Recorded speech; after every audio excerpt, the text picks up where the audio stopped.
Hello and welcome to আর্থেক্স। আর কতদিন ভারতে থাকবে বিদেশি নাগরিকরা, বিশেষ করে বাংলাদেশ এবং মায়ানমারের যারা অবৈধভাবে ভারতে বসবাস করছে তার সংখ্যা 2 কোটিরও বেশি ছাড়িয়ে গেছে। তাই এবার স্বরাষ্ট্রমন্ত্রক মানে অমিত শাহের দপ্তর একটি কড়া পদক্ষেপ নিতে চলেছে। 30 দিনের লাস্ট আলটিমেটাম দিয়ে দিয়েছে।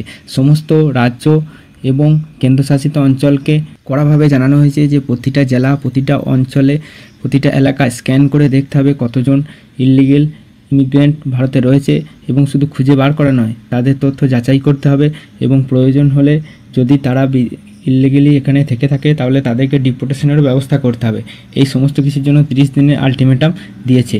এর জন্য বিভিন্ন যে প্রক্রিয়া সেগুলি শুরু হয়ে গেছে এবং উড়িষ্যা সরকার এর মধ্যেই কাজ শুরু করে দিয়েছে। এরকম বিভিন্ন সরকারের পক্ষ থেকেই যেসব নিউজ সেগুলো উঠে আসছে। গুজরাট থেকেও ট্রেনে করে কিছু জনকে পশ্চিমবঙ্গে নিয়ে আসা হয়েছিল এবং সেখান থেকে বাংলাদেশের ডিপোর্ট করে দেওয়া হয়েছে।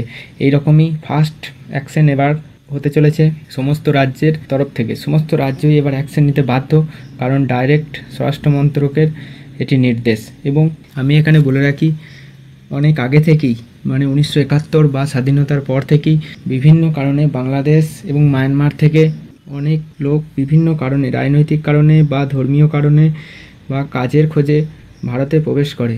কিন্তু ভারতের এতে বিরাট বড় চাপ হচ্ছে, কারণ অলরেডি ভারত 140 কোটিরও বেশি জনসংখ্যার দেশ। কালকেই সুপ্রিম কোর্ট একটি রায় ঘোষণা করেছে যে ভারত ধর্মশালা নয়, ভারত কারো মামার বাড়ি নয় যে সবাই এসে এখানে থাকতে পারবে। ভারত আর কাউকেই থাকতে দেবে না, যারা ইল্লিগ্যাল তাদেরকে ডিপোর্ট করতেই হবে। এই কড়া যে সিদ্ধান্ত সেটি এই সরকার নিয়েছে, অমিত শাহের ডিপার্টমেন্ট এটি তিনি নিয়েছেন এবং